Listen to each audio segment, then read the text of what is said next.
Hey guys, balik lagi dengan Koko.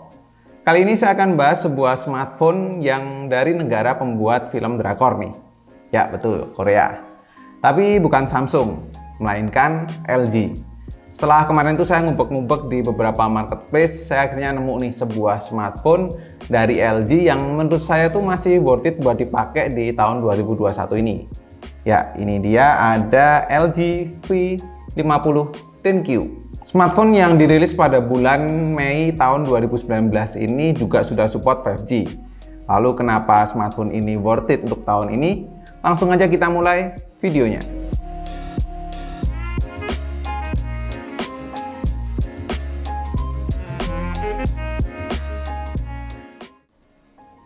Kalau diingat-ingat mungkin sejak 2019 kali ya, era smartphone dari layar yang kecil langsung berubah ke layar yang begitu gede. Terus handphone dengan compact langsung ke handphone yang harus dipegang dengan dua tangan. Sampai akhirnya kita sendiri terbiasa dengan handphone yang kita operasikan dengan kedua tangan. Nah, kalau kamu masih nyaman dengan handphone layar kecil atau handphone compact, mungkin ini salah satu jawabannya. LG V50 10Q ini bisa jadi salah satu pilihannya. Layar berponi dengan ukuran 6,4 inch beresolusi 1440 x 3120 pixel, memiliki panel OLED, support HDR10, dan sudah dilapisi Corning Gorilla Glass 5 juga. Jelas ya, kualitas layar OLED tuh lebih tajam, warna hitam dan keseluruhan warnanya tuh pekat, jadi bikin nyaman di mata. Apalagi buat yang suka konten HDR, warnanya jadi keluar semua. Nggak mengecewakan sama sekali lah. Dan walaupun masih berponi model lama, tapi masih oke kok buat saya. Terus fitur seperti always on display juga bisa di custom kayak gini. Mantep banget kan? Nah, di bagian layar ini kalau saya mungkin kurangnya di masalah refresh rate aja yang masih 60 Hz. Karena sudah kebiasaan sih di 90 Hz atau 120 Hz. Balik ke 60 Hz tuh jadi berasa penurunannya. Namun masih nggak terlalu masalah. Soal bodinya, LG V50 10Q ini untuk casing belakang berlapis kaca, sedangkan untuk framenya berbahan aluminium. Uniknya buat handphone di tahun 2019 lalu, modul kameranya ini nggak menonjol loh, alias rata dengan casingnya. Jadi secara overall bodinya tuh tipis dan unik kan jadinya. Oh ya, ini ada 3 pin magnetik di bodi belakang ini buat sambungan ke layar kedua ya. Cuman di sini saya nggak dapet pas waktu beli. Buat saya yang daily-nya Samsung Note 20 Ultra dan ROG Phone 3, pakai LG V50 10Q ini buat daily sih berasa lebih nyaman karena handphonenya lebih kecil. Dan ini juga mengingatkan saya dengan Asus Zenfone 5 ketika dulu saya pakai sebagai daily. Gripnya tuh pas buat tangan saya dan tangan yang lebih kecil sih, ergonomis, dan buat dioperasiin pakai satu tangan masih oke banget nih. Nah, itu tadi alasan pertama kenapa smartphone ini masih worth it untuk dipakai di tahun 2021. Sekarang alasan keduanya jelas karena performanya ya. Jadi si LG V50 10Q ini pakai prosesor Qualcomm Snapdragon 855 berkekuatan octa-core 2,8 GHz dengan RAM-nya 6 GB, terus memori internalnya ini 128 GB. Dan masih bisa ditambah lagi memori eksternal. Nah, cukup banget lah kalau untuk tahun 2021 ya. Apalagi memori internalnya ini sudah support UFS 2.1, jadi transfer datanya cepat. Kalau saya sih jelas nggak ragu soal kekuatan prosesornya. Tentu bisa dibabat habis lah game-game HD. Cuman ya biar komplit, pertama kita tes Antutu benchmark dulu aja deh. Mulai dari Antutu aja dulu ya. Di Antutu benchmark 8.0, LG V50 10Q ini bisa dapat skor di 357 ribuan. Lanjut di Geekbench 5, angka single core-nya di 754 dan multicore di 2423. Selanjutnya di pengetesan 3D Mark Wildlife, saya dapat skor 2092 dan average FPS di 1250. Terus kalau buat main game gimana nih? Di game PUBG Mobile hampir semua settingan grafik kebuka sih.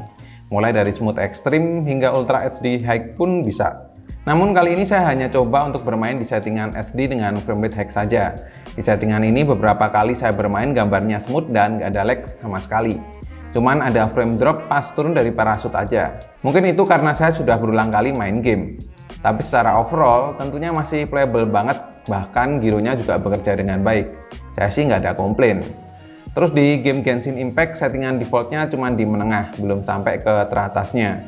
Namun kalau mau diganti ke settingan tertingginya pun juga bisa. Di settingan medium ada lag ketika pertama kali masuk, tapi setelah beberapa menit saya bermain semuanya lancar. Cuman ya ketika buat main game SD ini pasti bakal rada panas, tapi masih dalam batas wajar sih panasnya. Nah, sudah jelas ya, kalau handphone dengan prosesor high-end kayak gini tuh kalau buat main game ya pasti sudah aman-aman aja. Minusnya paling cuma di masalah baterai, karena si LG V50 10Q ini dibekali baterai 4000 mAh. Ya akhirnya rada boros lah. Tapi kalau buat daily user yang mungkin nggak dipakai buat main game sih masih bisa tahan dari pagi sampai malam atau sekitar 12 jam. Pas saya tes juga menggunakan PC Mark Battery Life, si LG V50 10Q ini juga bisa bertahan 12 jam 33 menit. Alasan selanjutnya yaitu kamera. Walau HP keluaran tahun 2019, tapi LG V50 10Q ini bisa saya bilang kameranya masih oke buat tahun 2021 ini.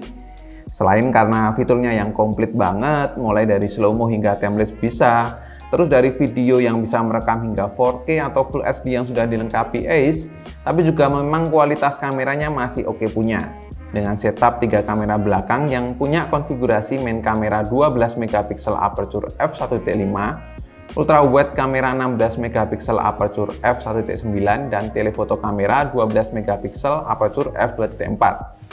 Sedangkan dual kamera depan dengan konfigurasi 8 MP aperture f1.9 dan wide kameranya di 5 MP. Coba deh kita cek hasil foto-foto berikut ini. Ini buat hasil fotonya, LG V50 10Q ini punya dynamic range yang cukup luas. Dalam menghadapi backlight pun juga masih bisa menangkap objek dan background dengan bagus. Kontras dan white balance-nya bisa dibilang seimbang, nggak yang terlalu cool maupun terlalu warm. Cuman memang fotonya lebih ngejreng aja, tapi nggak lebay. Begitu pula untuk hasil foto ultra wide, detailnya masih oke walau masih ada distorsi.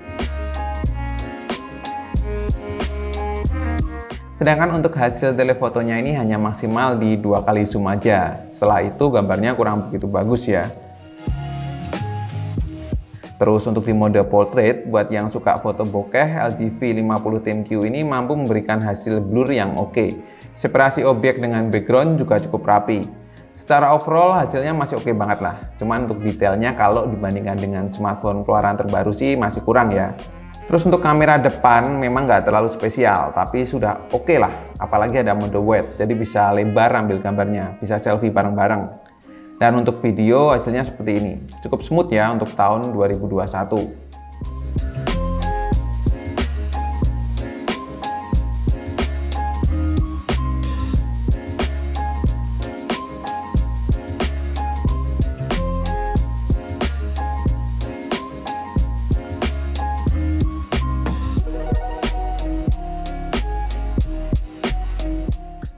Kesimpulannya buat saya pribadi LG V50 10Q ini masih oke banget buat tahun 2021, asalkan kalau kamu nyari barangnya yang bagus juga. Dan secara spek dan fitur jelas masih worth it banget lah untuk tahun 2021 ini. Apalagi buat kamu yang suka handphone dengan bodi yang compact ini cocok banget.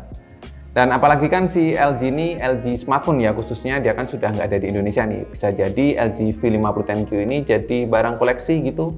Kalau saya sendiri sih kangen ya dengan handphone compact seperti ini, apalagi performanya cukuplah buat memenuhi kebutuhan saya sendiri, yang nggak terlalu buat main game.